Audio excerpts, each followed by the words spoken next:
Saudações a todas, a todos, a todos que nos assistem, seja de manhã, seja à tarde, à noite ou de madrugada. Sejam bem-vindas ao canal História Indígena e do Indigenismo, organizado por mim, Paula, e meu colega, professor Tiago Cavalcante, que daqui a pouco vai aparecer aqui na telinha. E hoje a gente tem um convidado muito especial, o professor Isaac João.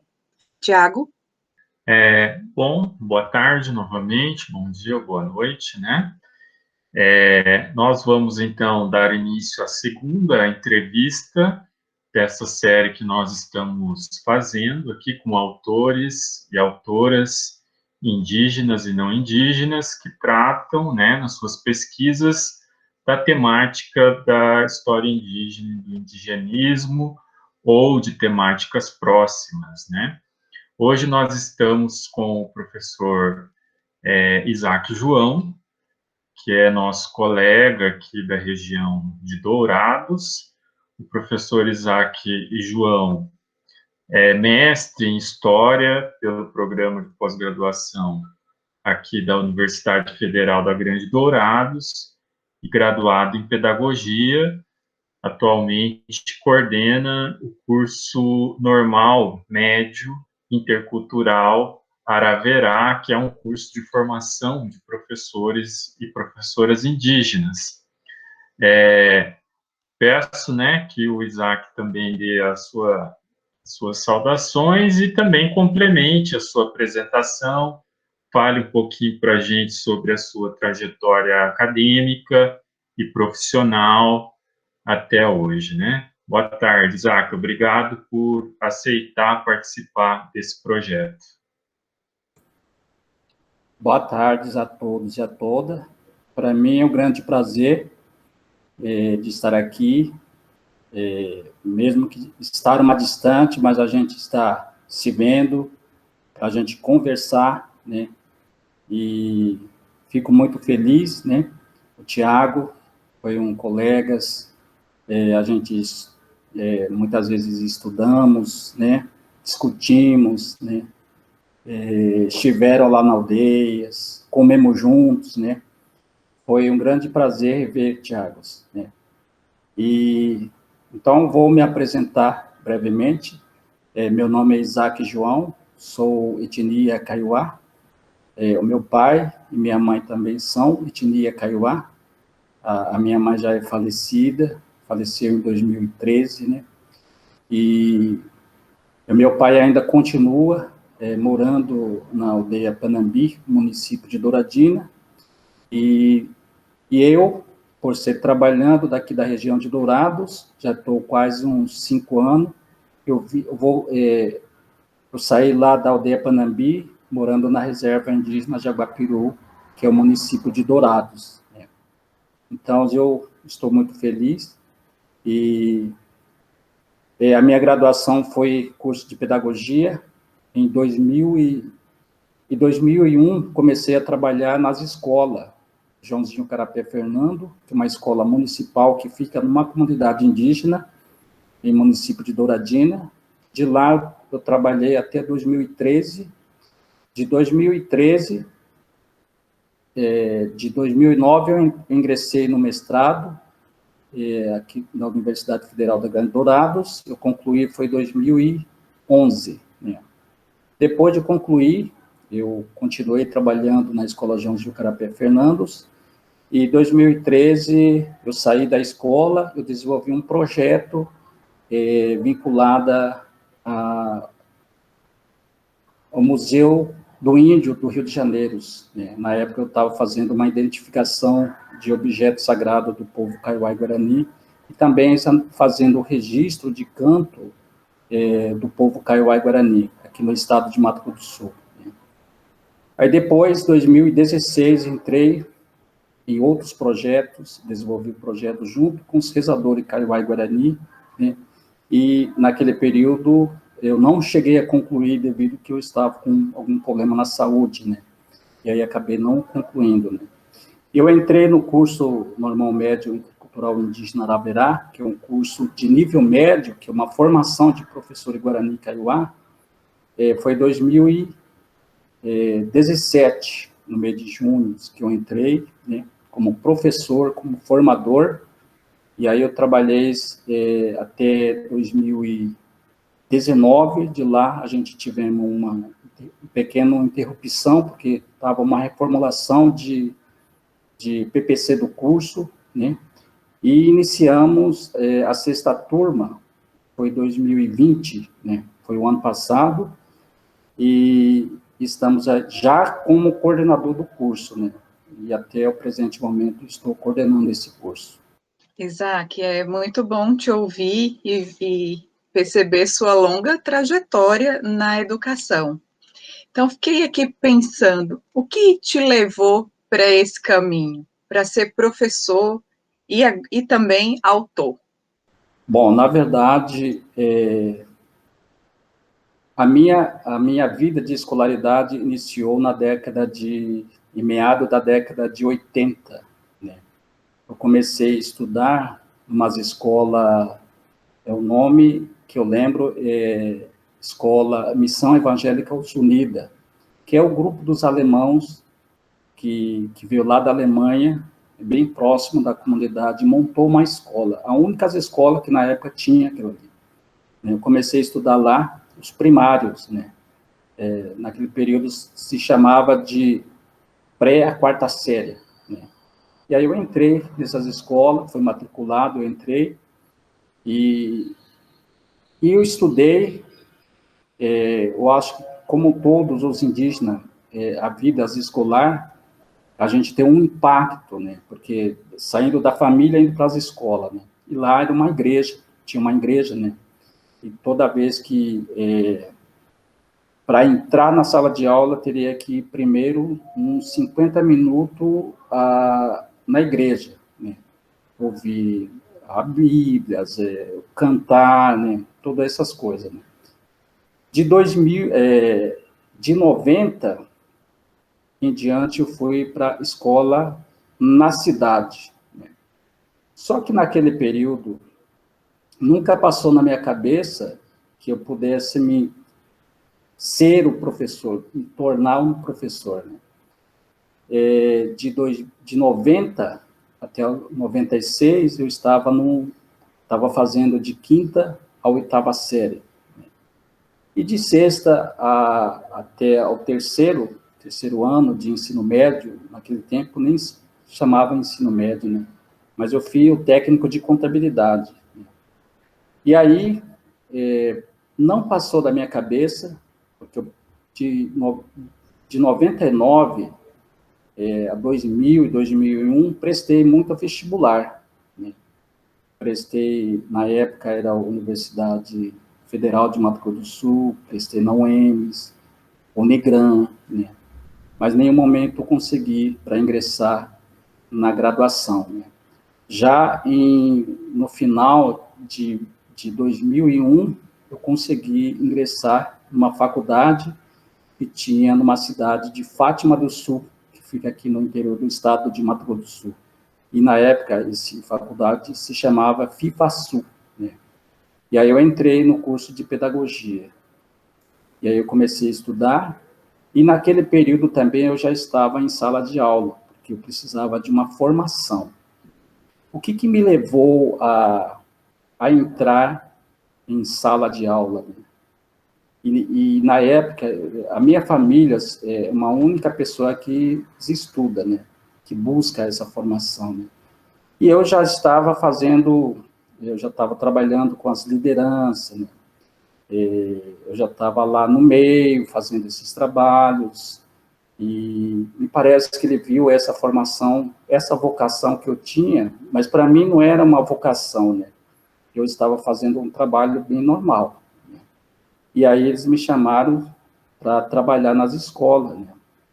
Só que entrando nas escolas, eu trabalhei com muita dificuldade, porque a minha formação não era direcionada para trabalhar como professor na escola, né? E foi na época que vários colegas que me falaram para mim, por que você não faz esse curso? Mas a minha intenção era de entrar em outro curso, né? E, então, foi naquele período que eu tentei entrar em curso de pedagogia, eu entrei e desenvolvi trabalhos, estudei, né? Eu teria que fazer um chamado monografia, né? Teria que escrever. Foi na época que eu pedi para o professor, né, se eu pudesse, se eu tinha condições de escrever sobre a educação tradicional que é dos Kaiowá. E aí ele me falou para mim, você pode escrever. Foi na época que eu conversei muito com os rezadores, com o Nhandeci, trabalhando assim de pesquisa mesmo, né? E aí foi na época que eu percebi que tinha muita coisa para ser estudado, né? Então, concluí a pedagogia, foi 2004, né? E ainda eu comecei a pensar comigo mesmo, precisava continuar essa pesquisa, né? E foi naquele período que por via de um colega meu, eu consegui o contato do professor Jorge Lemites. Na época, ele estava trabalhando aqui em Dourados, na CEUD, o antigo CEUD, né? E aí eu entrei em contato com eles, e naquele período também, a aldeia Panambi estava em processo de retomar as suas terras tradicionais, né? Então, eu precisava de saber, entender um pouco mais as histórias daquele povo, comunidade, né? Então, foi na época que eu entrei em contato com o Jorge Eremite, e aí marcamos um dia para a gente se encontrar, foi na CEUD, aqui na cidade. Então, comecei a fazer a conversa com ele, falando, né, o que realmente eu pretendo fazer daquele em diante, né. E aí ele me falou para mim, tem várias coisas para você pesquisar, você tem alguns temas, né, e na época que eu nem pensei nenhum temas, né. Então, foi passando, o ano passou, no ano seguinte, o Jorge Eremite me permitiu que assistisse a aula deles, né, como aluno ouvinte, né. E aí eu fui assistindo, e aí foi me oferecendo várias referências bibliográficas, o texto, para poder fazer leitura, né. E então, foi fazendo essa leitura, né. No começo, para mim, foi, assim, meio difícil, porque a nossa cultura não é de leitura letrados, né. Então, eu fui fazendo essas coisas, né. E, por outro lado, também, eu fiquei pensando em mim, porque eu sou uma pessoa que eu tenho muita dificuldade de compreender a língua portuguesa que está escrito no papel, né.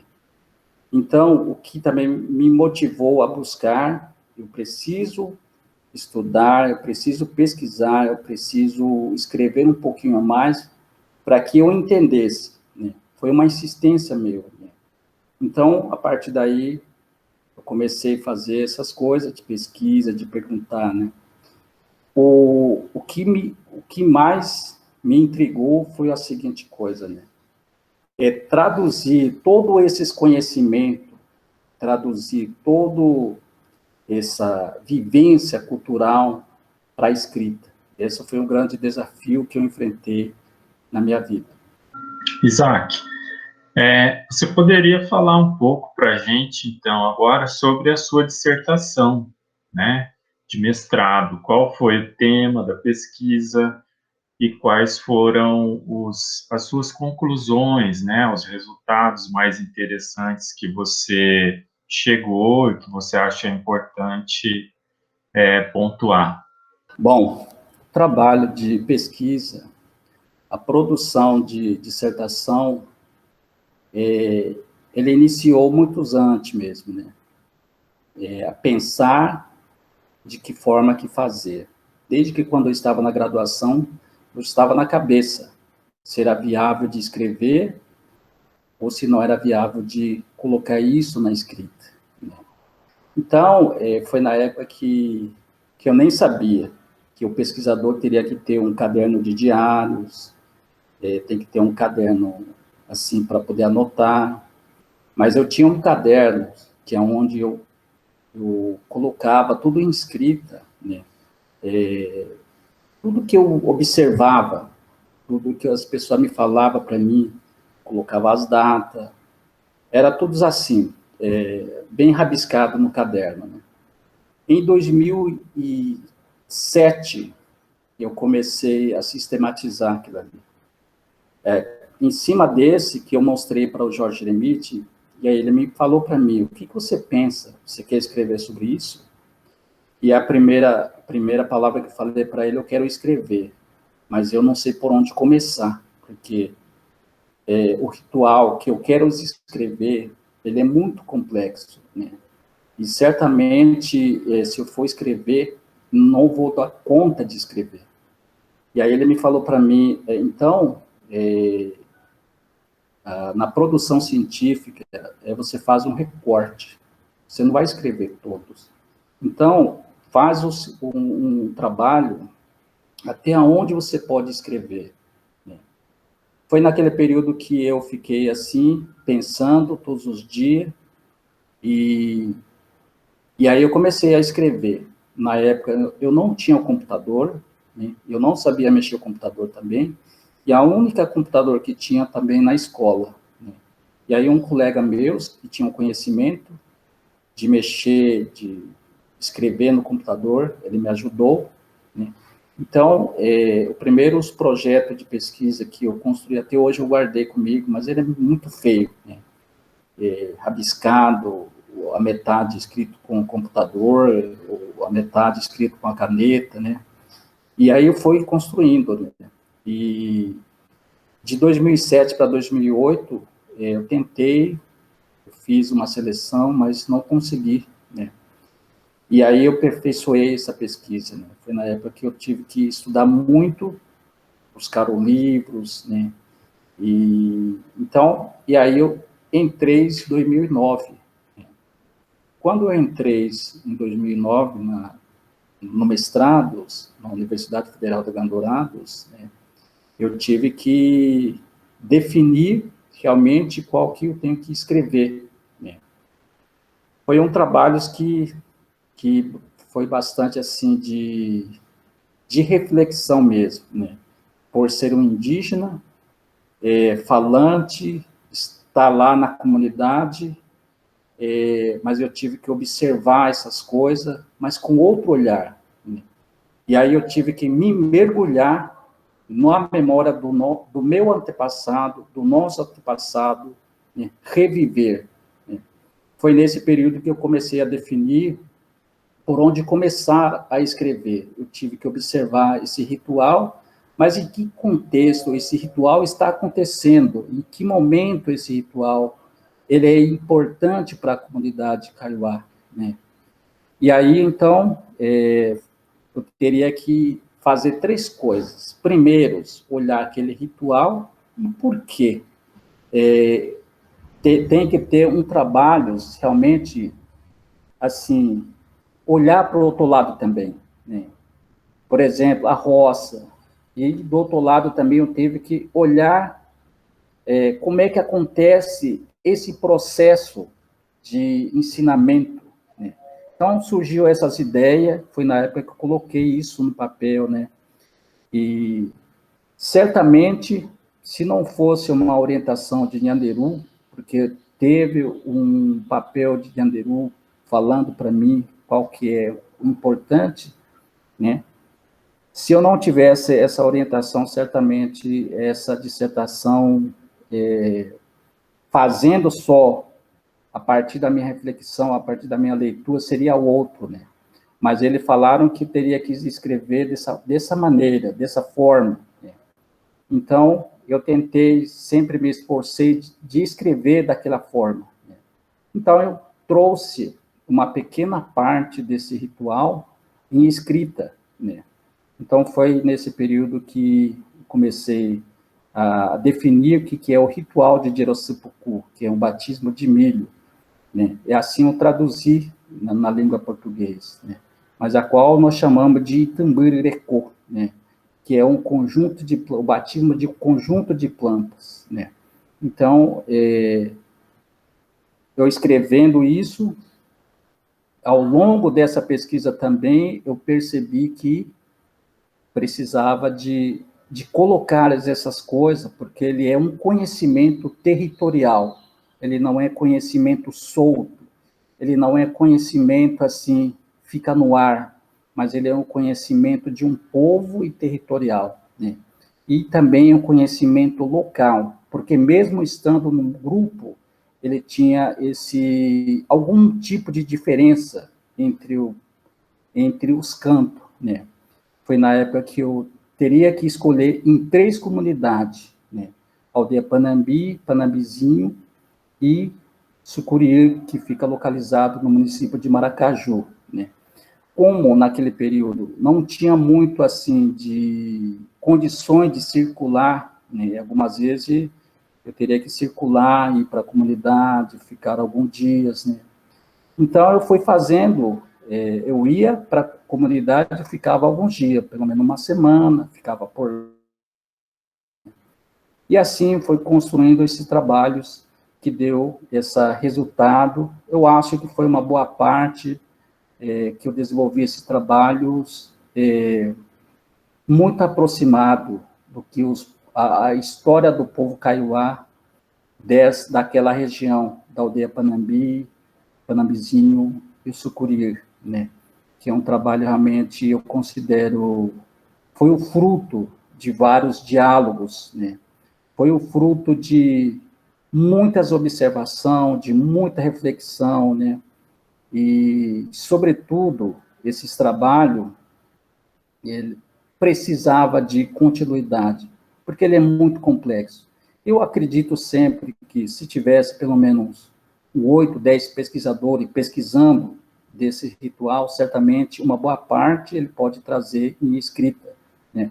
Mas existe outra parte que certamente a gente pode alcançar, mas com o longo do tempo, porque ele é um ritual que realmente possui um nível muito alto entre os conhecimentos do povo Kaiowá. A dissertação do Isaac, né, intitulada Jacairarecô, Nheipuru, Marangatu, Bororrei, Origem e Fundamentos do Canto Ritual Jeruci-Pucu entre os Kaiowá de Panambi, Panambizinho e Sucurií, Mato Grosso do Sul, está disponível no site do Programa de Pós-Graduação em História da UFGB. Então, você que nos assiste, né, é convidado, convidada a baixar o texto e ler o texto, evidentemente, né? Nós vamos deixar depois na descrição aqui do vídeo o link para isso e convidamos vocês a darem uma lida, a comentarem também esse trabalho do Isaac, que certamente é um trabalho de muito valor, um trabalho primoroso, né? Paulo. Isaac, quando eu li esse trabalho tão bonito, fiquei bastante tocada com os cantos de diversão, o cotirru e o guarru. Me corrija se eu não pronunciei corretamente. Porque esses cânticos passaram para mim a ideia da alegria, da diversão, dentro dessa formação de um povo e ligado a essa territorialidade que você bem explicou para a gente agora há pouco. Se você puder falar um pouco mais sobre os cantos de diversão, a beleza dele, as frases sobre o amanhecer me tocaram bastante. Eu ficaria agradecida. Bom, esse é um trabalho, já é a parte final, né? Trabalhos que eu chamaria de os cantos poéticos Kaiowá. Por que os cantos poéticos Kaiowá? Né? Tem o cotirru e tem o guarru. Mas é importante ressaltar aqui que o guarru e o cotirru, ele é diferente um do outro, né? O cotirru, ele é um canto poético, ele pode ser, depende muito das habilidades de um cantador ou cantadora, né? Quem está cantando, habilidade de criar, né? Ou de falar das coisas boas, né? Pode falar da situação da comunidade, ele pode falar do seu sentimento, do seu olhar para a natureza, ou ele pode falar de canto de pássaro, né? E eles traduzem essa alegria, né? E esse canto, ele cantado de mãos dadas, né? Isso também tem... Olá, boa tarde. Hoje a gente vai dar continuidade à conversa muito agradável que iniciamos na parte 1, ontem, com o historiador e professor Isaac João. Seja bem-vindo, Isaac, à parte 2 da nossa entrevista. Saudações, Tiago. Boa tarde a todos, a todas. Boa tarde, Isaac. Podemos continuar. Boa tarde, Paulo. Boa tarde, Tiago. Microfone, Paulo, está desligado. Isso sempre acontece, né? Se não tiver essa frase, não somos nós fazendo o vídeo. Isaac, ontem você nos falava sobre os cantos de diversão, essa poética maravilhosa do povo Kaiowá. Se você puder continuar nos presenteando com os conhecimentos sobre os cantos de diversão, eu creio que o público vai ficar maravilhado. Bom, se eu estava falando ontem, estava iniciando a falar sobre o canto de diversão. Foi assim que eu coloquei na minha dissertação. Canto de Cotehu tem o canto de Guarru. O canto de Cotehu e o canto de Guarru, os dois são diferentes, eles não são iguais. O canto de Cotehu, eu chamaria isso de, traduzindo isso na língua portuguesa, é o canto poético Kaiowá. Né? Ele é um canto de diversão, o canto que não tem regras, né? Pode ser mulheres e homens, ou pode ser só as mulheres, ou pode ser só os homens, pode ser só o jovem, todos podem se divertir, né? E brincar com as palavras, mas também, por meio desse canto de Cotehu, se fala muito da parte emocional, sentimental, né? E também, o canto de Cotehu também, ele é uma memória dos antepassados, se relembra por meio desse canto também do antepassado, né? Do espaço, das pessoas, dos lugares, né? E por meio desse canto revive, né? Retornas ao espaço, relembra, recorda, né? Então, esse é o Cotehu. O canto Guarru, ele não é um canto de diversão. Eu chamaria de canto narrativos. Ele narra os princípios de animais, de aves, aquático ou de objetos sagrados dos Kaiowá. Então, ele não é de diversão, né? Eles têm uma regras na parte inicial, né? Cantadores têm que usar, nós chamamos de Gurapaguaçu, mas ele é um arco bem grande, né? Que não pode pegar na mão do outro, né? Essa é a parte inicial. E aí depois vai continuando e o canto segue, né? Mas ao longo durante a noite, o canto não pode se repetir, pois essa é uma regra, né? Uma regra bem simples, né? Mas é um canto narrativo, então diferencia do canto Cotehu. A outra coisa, o Cotehu se dança com os maldados com o outro, né? O canto alegres, você sente a presença de outro, esquece os conflitos, né, que aconteceu alguns dias atrás, né? É um canto coletivo, o canto de diversão coletivo se alegra. Então, esse é o Cotehu. O Guarru não se faz, por exemplo, em qualquer espaço, mas tem o canto Guarru também, que você pode fazer num espaço bem rapidinho, mas você faz. Mas, da maioria das vezes, o canto Guarru se faz depois do ritual de batismo de milho, que é na segunda noite, né, que esse Guarru acontece. Já é uma pessoa escolhido para fazer esse canto. Então, o Guarru acontece dessa maneira. Obrigada, Isaac. Certamente fica o convite para ler a tua dissertação e conhecer em detalhes os cantos, né? Tiago? Isaac, você hoje está morando aqui em Dourados em função do seu trabalho, né? Como você já disse no início, mas você é de Panambi e Lagoa Rica, né? Uma terra indígena, para quem não sabe, que fica em Douradina, a alguns quilômetros aqui do município de Dourados.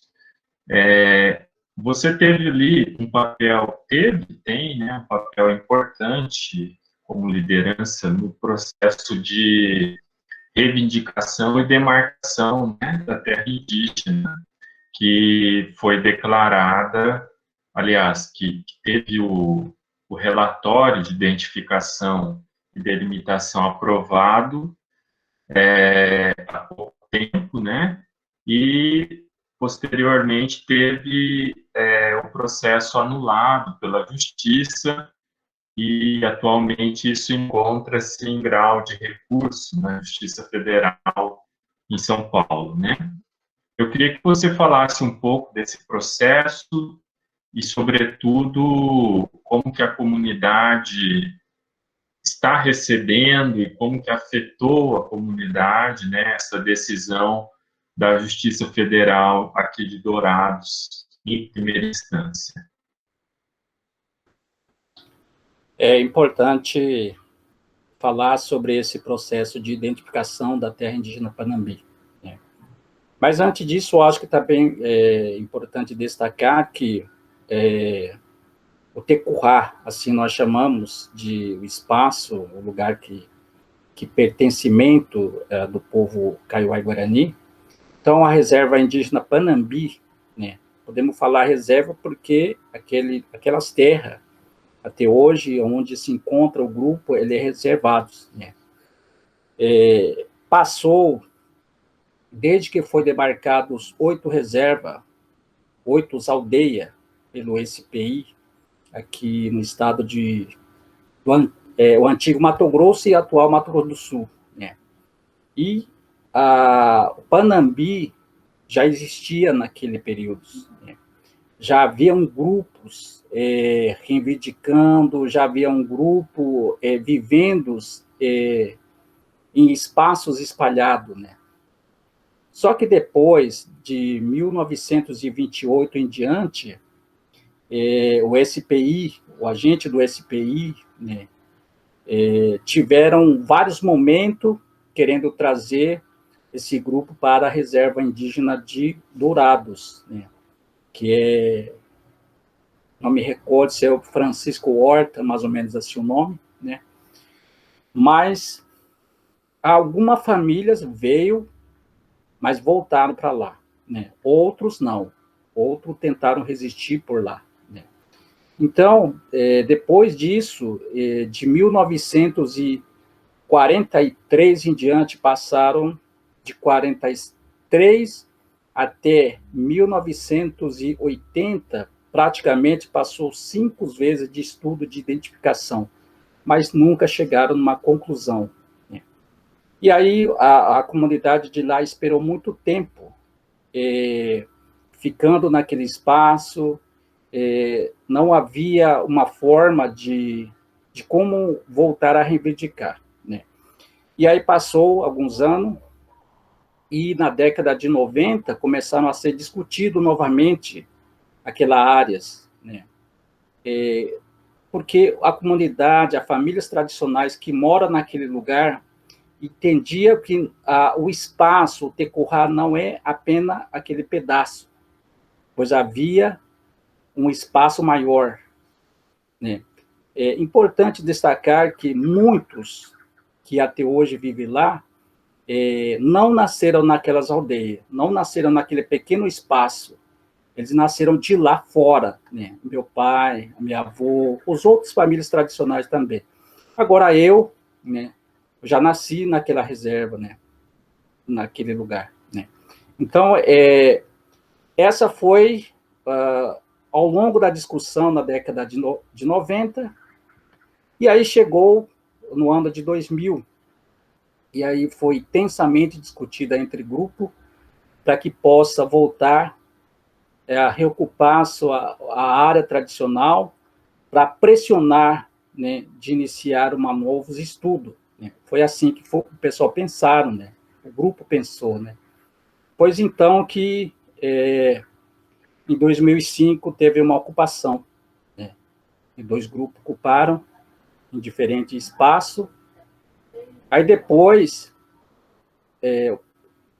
o Ministério Público Federal, na época, né, entraram contatos com o presidente da FUNAI, contrataram o antropólogo, isso passou alguns tempos, né?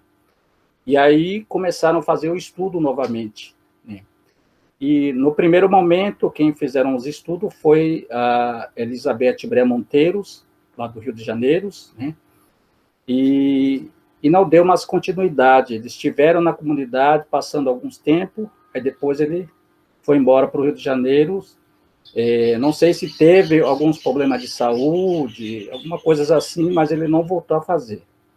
Então, novamente, o grupo se mobilizou, juntamente com o Ministério Público, e passou na mão para a antropóloga Kátia Vieta, que elas que concluiu relatórios, né? E teve uma publicação, não me recordo muito bem, eu acho que foi em 2011, no final de 2010, mas não me recordo exatamente, né, de publicação, né. E aí, depois, a Ruralista, naquele lugar, tiveram uma grande mobilização, né, para poder impedir, né, e certamente entrou com recurso aqui na Justiça Federal de Dourados, e aonde paralisou, né. E aí foi a comunidade local naquele período também se mobilizou novamente, né, e aonde reocuparam novamente foi em 2010 e 2011. E até hoje o pessoal estão lá aguardando dar a continuidade da demarcação daquela áreas, né. Se não me falha a memória, me parece que é 12.096 hectares, mais ou menos, né? É uma pequena parte das terras tradicionais, né? Pois uma boa parte território dos Kaiowá, que nós chamamos de Caaguruçu, isso também consta um pouco na minha dissertação. O Caaguruçu é uma grande floresta, né? Um território, né? Abrangia entre reserva indígena de Panamizinho, Sucuriú, Panambi e as outros municípios também. Eram grandes territórios do povo Kaiowá. Então, essa demarcação que foi delimitada a 12.000 e poucos hectares é uma pequena parte. Isaac, agora vamos às perguntas enviadas pelo público. Temos 2 perguntas. Eu vou fazer a primeira, que é da Josiane de Azevedo Cruz, que é nossa colega do doutorado em História na UFGD. A Josiane pergunta assim, conforme indicam os estudos realizados nas últimas 3 décadas, o Kunumim-Pepi, ritual de iniciação dos meninos, importante na formação de novos rezadores, não tem sido realizado. Nesse contexto, como você, professor Isaac, percebe a formação de novos rezadores? Como fica o surgimento do novo rezador na cosmologia Kaiowá, se o Kunumim-Pepi não vem acontecendo? E ela tem mais uma pergunta inserida nessa. O que a expressão, abre aspas, os rezadores estão acabando, que ela tem ouvido em suas pesquisas, quer comunicar? Tem 3 situações que eu posso esclarecer, né? A primeira, né, o território Kaiowá, daqui da região da Grande Dourados, podemos falar assim, se não me falha a memória, até final da década de 70, realizava em 3 anos, ou às vezes 4 anos, o ritual de Konomi-Peppu, né? E naquele período existia um grande rezador, né? O Pai Chiquito, Paulito, o Lauro, né? E demais outros rezadores importantes que realizava esse ritual, né? E depois de 1980 em diante, certamente, porque o Konomi-Peppu ele depende muito da natureza, né? Se não tiver uma madeira específica para fazer o banco, que nós chamamos de aplicar, não tem condições de fazer. A outra, ele depende muito de caça ou de pesca, né? Porque se não tiver um peixes adequado para comer os meninos que passarão pelo processo de Peppu, também não tem condições de fazer, né? A outra é uma questão de... Essa é o mais difícil, né? O rezador, né? Se não tiver uma equipe boa e preparados para fazer esse ritual, não tem condições. Em 1992, se não me falha a memória, a última vez que teve o ritual de Konomi-Peppu foi na aldeia Panamizinho. Só que essa foi uma grande mobilização do CIMI, né? Os outros que trabalham com indígena realizaram, né? E tiveram que trazer alguns rezadores lá do Paraguai, né? E alguns rezadores trazeram da fronteira, né? Para poder realizar esse ritual de Konomi-Peppu, né? Então, o ritual de Konomi-Peppu, eles têm uma grande complexidade, ele depende muito de natureza, né? O olhar, qual que é a concepção do rezadores a não realizar quando não tem mais o Konomi-Peppu, né? É um grande risco, né? Por quê? O Konomi-Peppu, ele não é apenas um ritual, ele não, o menino que passa por esse processo, não é apenas ele tem os seus lábios furados, né? Mas tem todos o ritual para a formação futuro dessa menina, né? E se não tendo mais o ritual de Konomi-Peppu, aí não tem jeito de, por exemplo, no crescimento, na fase de crescimento dessa menina, ele pode ficar doente, ele pode não estar muito seguro emocionalmente, pode praticar uma coisa, muitos ilícitos, diversas coisas, o que não presta, né? Por quê? Porque emocionalmente ele não foi preparados, né? Então, e pode nascer, por exemplo, na reprodução humana, pode nascer uma criança com deficiente de diversas formas, né? Então, são essas coisas que podem ocorrer, né? E isso só a gente percebe se a gente for olhar com muito atentamente o que está acontecendo na comunidade. E até hoje ainda, o seu Atanásio, que é o grande rezador, que é uma referência de outros rezadores, ele sempre fala, né, que para fazer o Konomi-Peppu não tem mais jeito, aqui no estado de Mato Grosso do Sul. No Paraguai ainda se realiza o Konomi-Peppu, né? O que mais o rezador ele fala que o rezador resta muito pouco agora, né?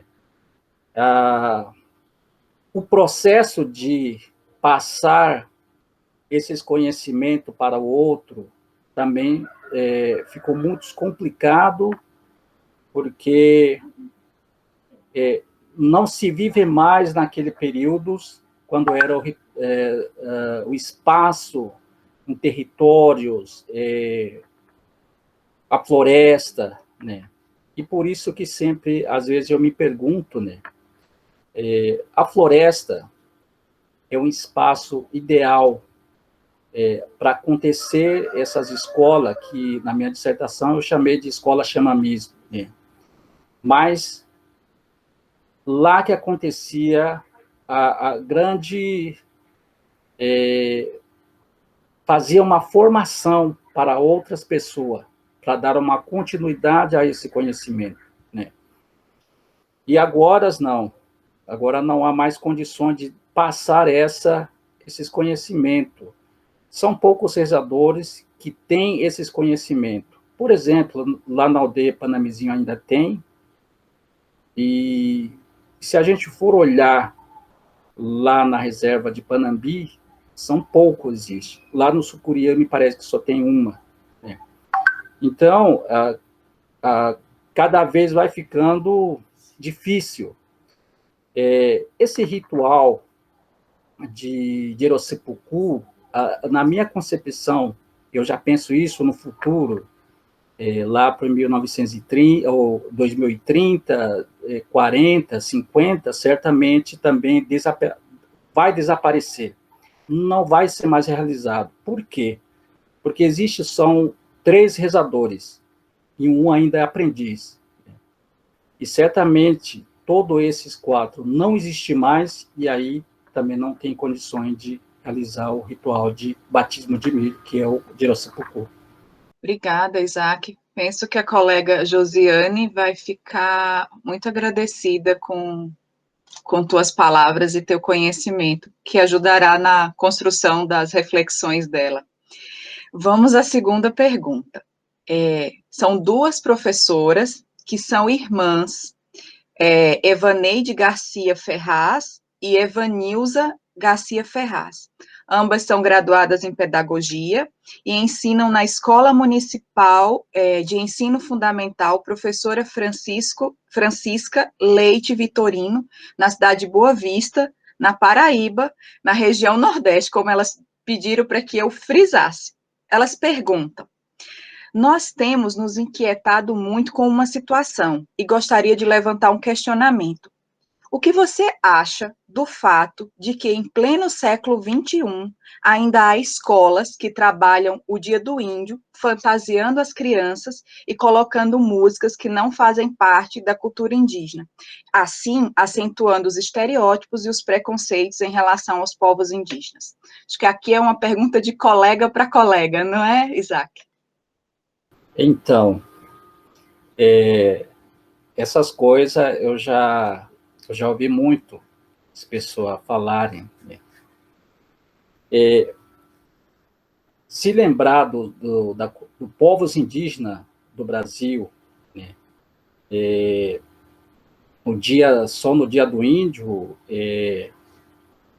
no meu entender, não é uma coisa boa, né? Porque os índios vivem todos os dias, né?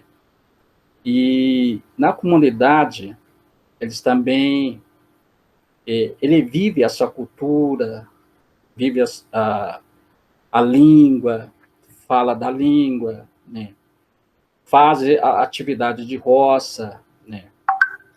E aí, em muitas escolas, certamente, poucos trabalham isso. Isso eu vejo aqui na região, né?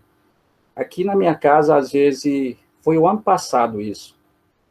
O pessoal, um indígena que estuda na cidade, eles trazem, eu tenho um xerocador aqui em casa, ele traz, mas em nenhum momento eles trabalham a questão indígena, eles trabalham todos, o conhecimento regional da cidade, trabalham a cultura nordestina, artesanatos, trabalha todos, mas não tem nenhum tipo de artesanato indígena, não menciona o indígena, né? E então, quando chega no Dia do Índio, isso só para demonstrar que está lembrando dos indígenas, né? Está lembrando dos indígenas. Só naquele dia, né? Passando isso, continua fazendo outras atividades, se lembra da história regional, do Estado, né? E aí também isso eu vejo que também é muito perigoso para os alunos indígenas, que existe muitos alunos indígenas que estudam na cidade. O que passa na cabeça? O que leva também, em algum momento, os indígenas a pensar que eu acho que a minha língua é muito feio, eu acho que a minha cultura é feio, o meu cucar é feio, então não vou vestir, né? Isso eu ouvi muito, né, nos lugares que eu andei, né? Então, passa isso na cabeça. No período, quando eu estudei no ensino médio, né, já ouvia isso, né, usar cocar, se pintar de urucu, né, a gente já fica com vergonha, né? E isso é trabalhado, às vezes coloca isso na cabeça dos alunos indígenas, muito forte, né? E acaba gerando os conflitos internos, o conflito emocionais, né? Conflito consigo mesmo, né? E até próprio, eu estando nas aldeias, só falo na língua português, né? Ouve as músicas que não são indígenas, aquela música é mais bonito, mas o coterru é feio, o guarru é feio, né? Então, isso está acontecendo. A gente se fala muito em escolas indígenas, mais importante falar que existe município, né, especialmente Douradina mesmo, onde está a minha família. Tem mais escola indígena, só apenas um nome, mas não trabalha a questão indígena, a línguas. Se tiver, eu acho que trabalha a partir de quinta, né, mas como uma disciplina, né? Então, isso acaba gerando, no meu entender, diversos conflitos com o indígena. Eu tenho que estudar a minha língua? Será que eu tenho que escrever? As perguntas que sempre a gente faz, né? As pessoas me perguntam, por que estudar a minha língua? Eu já falo. Ou então, eu não quero falar mais na língua indígena, Guarani, por exemplo, né? Então, gera diversos conflitos isso. Obrigada, Isaac. Penso que as colegas Vaneide e Vanilda vão dialogar bastante com o teu pensamento. Eu as acompanho em suas atividades escolares e vejo que elas são bastante críticas sobre os racismos que acontecem no Brasil em relação aos povos indígenas. Certamente você vai dialogar, assim como a gente, com as colegas que estão lá em Boa Vista, essa hora certamente dando aula. E eu já vou me encaminhando para te agradecer por esses 2 momentos de conversa, de diálogo, em que você nos oportunizou conhecer um pouco mais do teu trabalho, do teu pensamento, e nos instigou a refletir acerca dos povos indígenas a partir da poética kaiowá, a partir da questão central do território, né, para entender toda a história do povo kaiowá. Então, fico muito agradecida, Isaac, seja bem-vindo. Todas as vezes que quiser vir aqui no canal, estamos à disposição. Tiago? É isso, né, Isaac? Também só quero agradecer pela sua participação, certamente bastante enriquecedora, né? Espero que a gente possa contar contigo em outros momentos e que você continue, né, nas suas pesquisas e também no seu trabalho enquanto professor, enquanto liderança indígena e consiga, né, alcançar os objetivos que você traçar nesse caminho aí. Um abraço. Obrigado, Tiago. Obrigado, Paula.